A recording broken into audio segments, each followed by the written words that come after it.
Alright then, Jolly Jones fans, it's your favourite time. It's where we answer the questions that you guys submit. Some of them are relevant, some of them are totally off the wall. We don't care, we love them. So, yeah, let's start. So the first question is from Rob. And he asks, can you tell us the story of how Matt drove the RV into non-RV lane at border control? I think this is a story the world needs to hear. So, Rob knows about this because while Matt was driving, he was asking me to coordinate his entrance into the LCS tournament that the guys are having. So while I was messaging Rob to try and arrange a time for Matt to log in, this happened, and so I was giving Rob a general account of what was going on. Alright, I mean, it sounds worse than it was. It's not as bad as everyone's making out. So essentially, when you cross over into Canada, just before you get to border control, you go over Rainbow Bridge, which is a famous landmark. It goes over the river. To your left, you've got Niagara Falls, and to the right, a massive body of water, and it's just really nice. It's a nice sunny day. I'm looking around because I've never seen Niagara Falls before, certainly not in the flesh, and I'm just staring at that thing over there, and it's like, oh, it's really nice. Kind of looking around, and then getting closer to the gates. I failed to notice the left-hand side lane is queued up with like trucks and pickups and RVs and caravans, and I'm happy there. I just go on forward, and then I end up in this lane of 3 or 4 cars waiting for border control. Look around and notice there are no other big vehicles in this section. Wondering, that's weird, isn't it? Why is no one coming into Canada? So, well, whatever. Then I look to my left and catch a sign that says trucks and RVs must use left lane. I look a little further to my left and see probably half a mile of queues of RVs and trucks just lining up waiting to go into border control. So at that point I realised I'd probably fucked up. So, well, we plough on and we get to the border control woman, and the first thing she says, I'm so sorry, I didn't realise this was only for cars. You know, she's like, what, you didn't see the sign? I was like, well, no, I didn't see the sign, I was looking at the waterfalls. And I was like, okay, well, do you want me, I can turn around if you like. And she's like, how are you going to turn around? Like, well, I don't know. So yeah, she gave me this like scathing look, then asked for passports. We gave them to her, and yeah, she was icy cold. Anyway, gave us passports back and said, yeah, please pull over to the left. So we had to go through the gates, and then put the RV up, and then some inspectors came out to check us over. I think she did that just because, yeah, she was like, hating on us, because the inspection didn't bring up anything. We were there for like 30 seconds, so yeah, that's what happened there. Angriest Canadian we've ever met. Most Canadians are really chill, but she was next level angry. I can understand why. You don't seem to have much luck with the Canadian borders, do you? Oh no, it's fine. Let's move on. Something that happened on the way out from Canada? Alright, so the only time I've clipped the mirror of this thing, which sticks out like a mile either side, because it's like big old ears on the side of the RV, and they're really narrow lanes leaving Canada for some reason. But yeah, I clipped the wing mirror on the way out as well. But yeah, Canada Border Control and Matt does not gel. He actually had a second part of the question as well, and he said, did you get any pictures from Hooters? No, I didn't get any pictures from Hooters. I was going to take one of me, Katie and the waitress, because she's really nice, but decided not to, because you know, it was a bit late and time to move on and go back to bed. I happen to have a few pictures, but it's mainly of Matt trying to avoid looking at the scenery, let's just say. Now, I was looking around because the World Cup is on. I was watching like the TV screens that are showing baseball and football and all that sort of stuff, and I was enjoying that, and I was looking around because it's an interesting place. Yeah, funny enough though, the TV screens are up, and your eye contact was very much level. I was looking around at all the different, you know, kind of sporting goods and other pictures on the walls as well. Sporting goods. And the wings, the bonus wings were really tasty. They were very tasty. Good. So I was looking at that more than anything else. Whatever Katie's implying or insinuating, it's not true. But Hooters recommended, really good. Yes, really good. Very good. Right, I've had a question here from Chris. He's asked a few. So the first one, when communicating with yokels, do you ever worry about slipping into New World accents in a crude and almost rude form of imitation? The temptation must increase the more westward you go. That southern drawl calls. I'm sure it'll be ye yours in Las Vegas. I don't find it difficult with the accent. My English accent is still staying strong and the Americans are still loving it. The thing I'm finding most difficult is I'm learning the American ways of saying things. So rather than saying petrol, it's gas. Rather than saying toilets, it's restrooms and that sort of stuff. My concern would be when I come back to the UK, I will continue using these Americanisms and then confuse everyone when I'm out asking, oh yeah, let's go to the gas station. Or, where are your restrooms? I think for me personally it's the opposite. I'm not particularly worried about saying Americanisms. In general, I normally say, let's go get some gas and stuff, which Matt normally tells me off for. For me, while not saying with an American accent, I've started thinking in an American accent. So when I'm planning to say something, I'll have that American drawl in my head, and then I'm having to kind of retranslate it back into the English accent so that I don't say it in American because, yes, for me it would sound like a piss take. The only accent I'm likely to adopt is the old West Country one. It's the only accent I can do and I actually like. I don't like the other ones. It's just the old West Country, my lover. Oh gosh. I got it in there. He also asked another question. 2. Please clarify which parts of your trip are in Canada.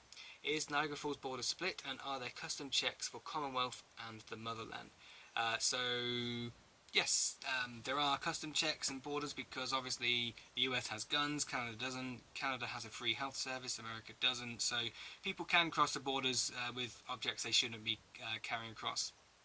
Our experience was I don't think the border control is that strict or stringent, so I don't think it's too massive. As for which parts of the trip from Canada, we only went over for the Niagara Falls because the view from the Canadian side of the falls is better than the American side. Niagara Falls is split right down the middle of the river. It's really interesting. One half of it is owned by the Americans, one half of it is owned by the Canadians. So yeah, and just the view was better from Canada, and that's the main reason we went over there. And Chris's third question, is the Niagara Barrel experience available, and would you take it if you could, Katie and Matt? So I'll start. No.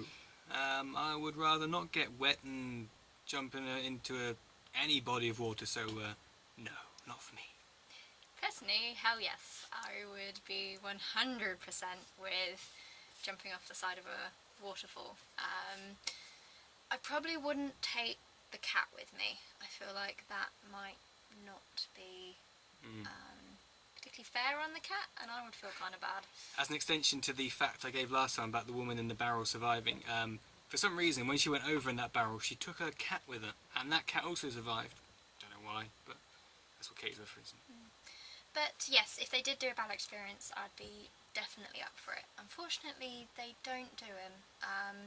They actually only allow you to do one daredevil experience over the Niagara Falls once every generation. 27-ish years. 27 years. And I believe someone did a tightrope walk over it in the 90s, so it's not going to happen for us, basically. Oh, what a shame. And this one is from Matt's sister Emily. She asks, have you seen any TV, and are you keeping up with the World Cup? So the RV doesn't have a television in it, and I've not been logging into anything like Netflix or whatever to watch. The only TV we've caught is really, we saw like 10 minutes of MasterChef when we were in a restaurant. They had that on, the TVs up, so we were kind of watching that, watching Gordon Ramsay give the Americans a bit of a grilling, which was, well, a good way to pass the time, I suppose. And occasionally we've been watching a little bit of Pokemon as well, so I've got a DVD player on the laptop, and I've got Pokemon Orange Island, which is the second season, so I've been watching that as well, but that's as close to television watching as we've come. As for the World Cup, again, no, because we're in a totally different time zone. It's not like an hour or two difference, like literally the evening games are happening in like the early morning, early afternoon for us here, so we're not really paying attention to that either, which is a bit of a shame because I quite like watching the international football. I know England is something they did a good thing in their game. 6-1 apparently, so there you go. But as you can see, yeah, we're not really paying attention to it. Okay, my dad asks, what's the chance of getting a curry, or have you gone cold turkey yet? Well, up until actually the other day, we hadn't had a curry since the wedding, but we found a place that served curry, so we decided to go and check it out. And it was amazing. Really good. I've been led to believe that the Americans don't really do curries and they're not very nice when they do. This one was on par with some of the, the UK restaurants, I think. Yeah, really, really tasty. So I feel like I've satisfied that little need. Okay, the next one is from Lucifer's daughter herself, Gina. So she says, Christ, you guys are eating some shit, lol. Have you ever seen a fresh vegetable since you've been there? Regards, Lucifer. No, actually, so we haven't seen it. I suppose the closer we've come to a fresh vegetable is either a bulb of garlic that's in the fridge or this Italian seasoning, which we add into some food as well. So no vegetables here. We've got some peppers on the pizza. Oh yeah, that's true. And I suppose there are some frozen peas in the freezer that I keep forgetting to add to food, but that's about as far as it's got. So Jules has asked, have you crashed the RV yet, Katie? No, I have not actually. There has been some, what feels like very close calls and very hair-raising moments where... Lots of screaming. Oh my gosh, screaming, swearing, generally asking why on earth have the Americans made these roads so small. Mainly around roadworks. That stuff is nerve-wracking. They put up a very solid wall. But no, absolutely not. We are all good in the hood. And the second question she's asked is, are you going on a chocolate peanut butter detox when you get home? She had no idea you liked it that much. Oh, I love chocolate peanut butter. It's the best combination. You can put his ice cream down to answer that question. No, I won't be going on the detox, but I'm eating more of it here than I do at home, because I can, because I tend to not snack when I'm at home too much. But here, because it's available and there's lots of it everywhere, I'm just going to town on that sort of stuff. So I won't be detoxing as much, but I won't be having as much of it as I am right now. Thank goodness. It smells so bad. And just a final comment, she says, Ewan says he feels your Pokemon Go pain, Matt. Oh, I'm glad someone else out there, I feel your pain, brother, if you're in that same position. It's awful. It's the life we have to put up with is shocking. So stay strong. Stay strong. This question is from my mum.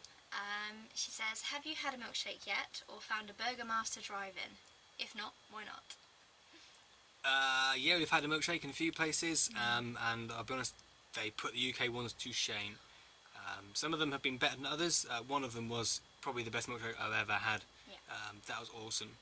So yeah, it's going to be a bit of a shame actually going back. I mean, UK milkshakes aren't bad, but well, they just don't quite touch this. The American milkshakes are just so thick and just so full of flavour. It's ridiculous. With some of them, they even provide you the remaining mixture that they've left in the cup. So you've not only got that one glass, but you've got another 2-3 cups out of it when you're still pouring with the rest of the mixture. It's a little bit difficult. I'm having to pace myself when I'm drinking it so that I don't fill myself up before I can eat all the American food.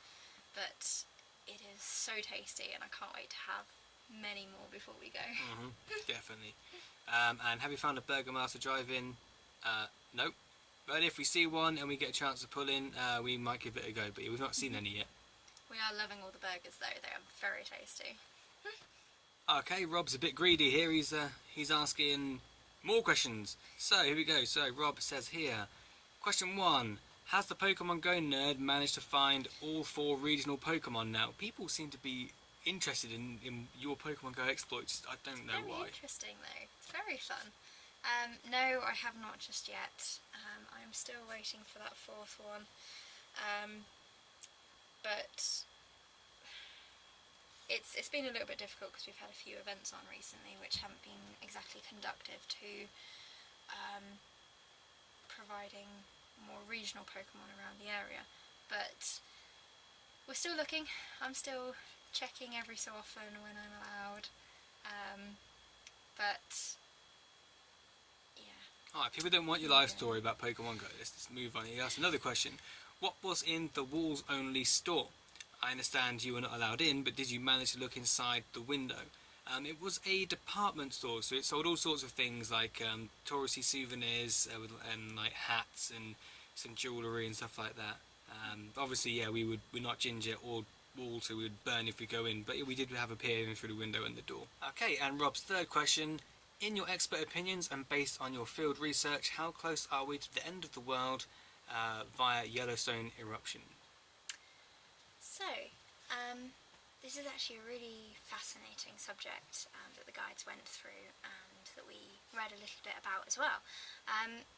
The essence of it is that Yellowstone has a supervolcano underneath it, and that's what powers the geysers and keeps the hot part of the park running.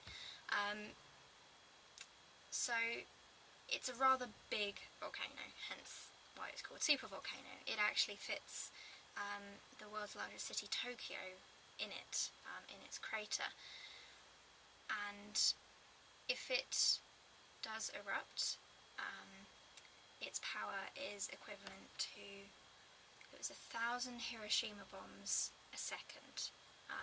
It's, I can't remember exactly, but it was a couple hundred times more than Mount St. Helena eruption. And essentially, if it does erupt, it's pretty much nuclear winter for everywhere.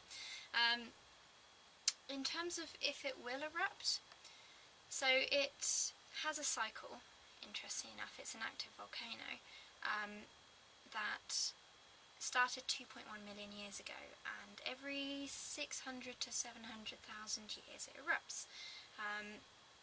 Now, the last one, last eruption was 640,000 years ago, so we are basically due for an eruption any time now. However, scientists that have been studying it have not seen any sort of sign of it erupting, so if it does erupt, we're screwed, but at this moment in time, we're fine. You heard it here first from Katie, so if it goes off tomorrow, blame her. Not my fault. This is a question from Wall.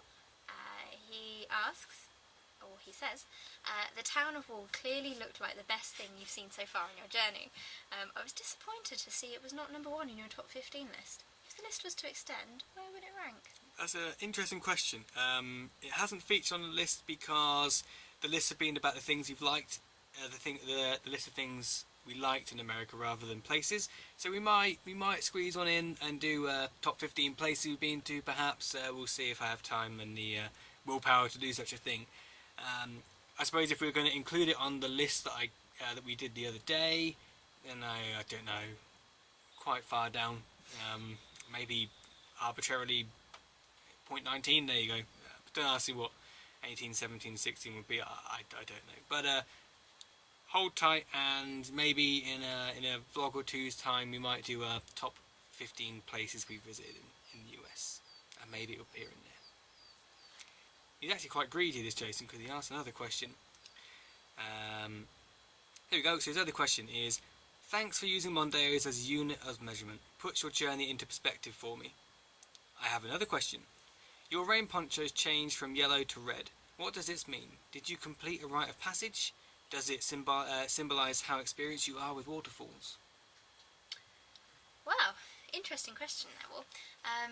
It actually, yeah, in essence, that is exactly what happens. So, when you start off at kind of an intermediate level, because obviously you've experienced water before, then they give you the yellow poncho, which means that you are allowed to go close to the waterfall, next to the waterfall, but you're not ready yet for the full power.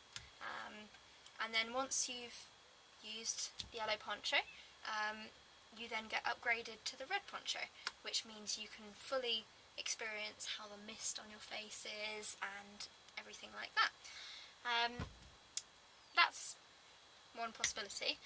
Another option is that we went with 2 different tour companies, and me being the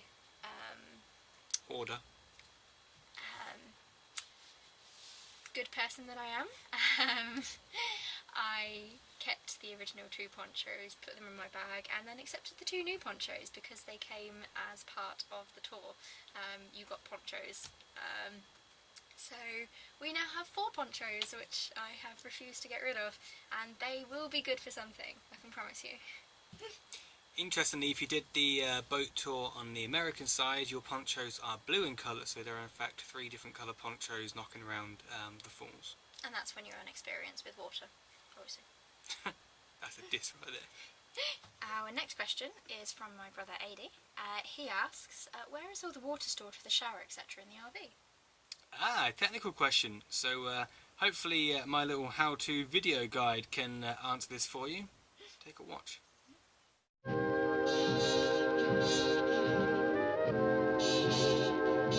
Living on an RV has many advantages, but certain considerations must be taken when you are looking to get your electricity and water. Let's take a look at that in a bit more detail. Generally speaking, when you park in an RV campsite, you will get an assortment of hookups ranging from partial to full. Full hookup would be everything including your water, electricity and sewage. Let's have a look at it. This is your power box. This is where you get your power from. Your plug essentially goes from here into your RV. Just there if we're using the shoreline.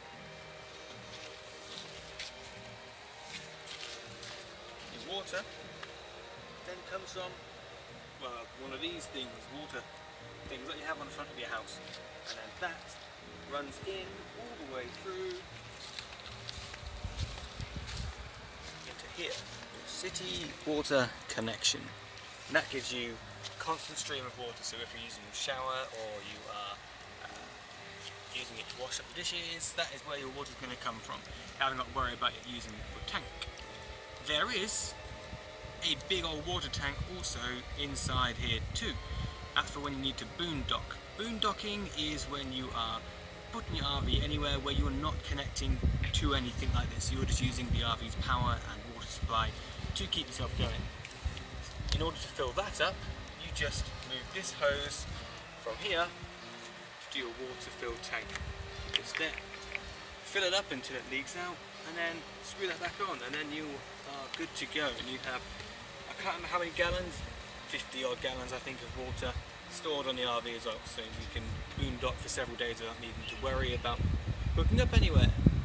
The RV isn't just a pretty looking thing, it actually is quite clever. It tells you where you are, where your levels are with everything. Let's go and take a look at that.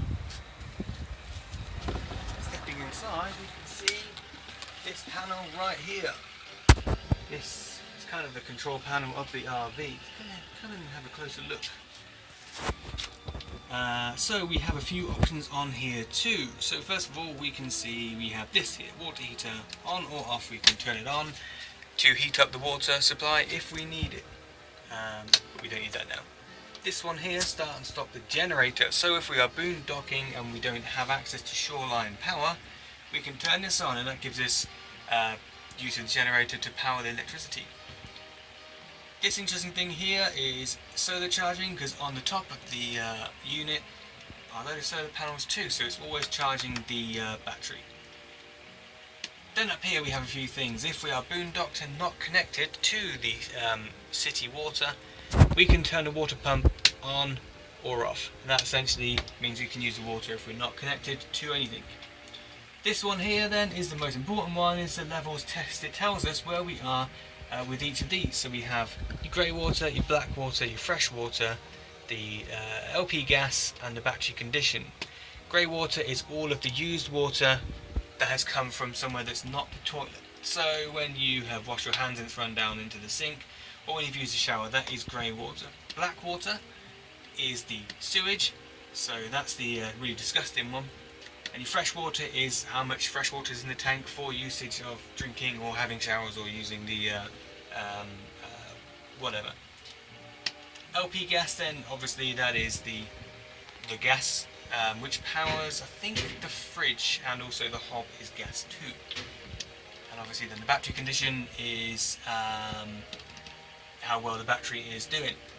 Let's have a quick check of the levels and see how it's looking. Oh my, okay, this is not good.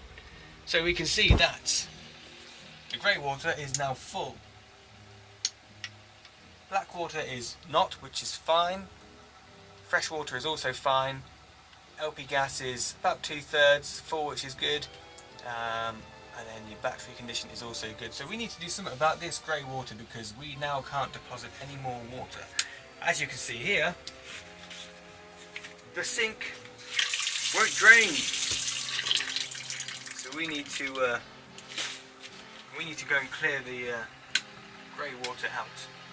Let's go and have a look at how you do that. To empty the water from the RV, we need to use this here. We're going to fill this little hole up using a hose from there. So let's do that now. Let's do this. Connect the hose to here. Nice and tight.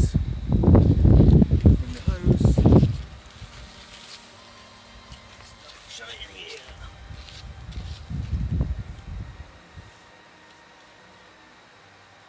Now the hose is connected, we're fully hooked up.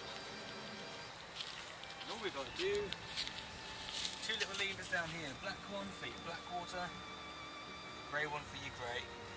So if we do the black one first, we'll just pump that and empty it out. All we've got to do is open it up.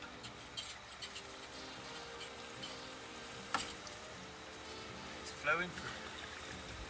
Okay, now that's nice and empty, the black one, we'll just seal it back up so it doesn't leak out, and then we'll pull the grey lever and empty all that grey water.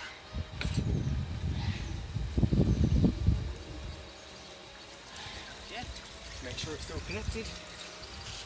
Yeah, looks good. And we'll just let it do its thing. And then we'll check the level to make sure it's out. Sounds like it's done, so we'll do one final check. We'll just push out the remaining water.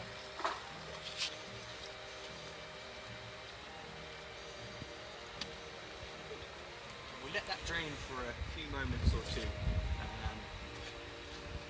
We'll reseal the grey. Let's go and check the levels. It's always advisable to wash your hands or use antibacterial stuff on your hands after you've handled that pipe because minging. Okay, they feel a bit cleaner. Let's check these levels. Alright, so here we go. Level test. Oh yes! You see, the grey is now not showing, the black's not showing. Everything's good. So I'm going to go back outside and I'll put the hose back in and get it all nice and tidy, but hopefully that was a bit more insight into what we do and how we get by on an RV. So thanks for paying attention. Lesson over. Alright, thanks as always again for tuning in and watching. We really appreciate it. It's great that you can kind of keep up to date with us on our honeymoon, and we'd love kind of sharing it with you guys as well. So as always, if you've got any questions, feel free to send them to us any way you want and we'll do our best to answer them when we can. So yeah. And next time, in the next vlog, we are going to cover when we travelled down through California to see the redwoods and also San Francisco. So yeah, that's it. So thanks again for tuning in, and until next time, we'll see you again. Bye. Bye.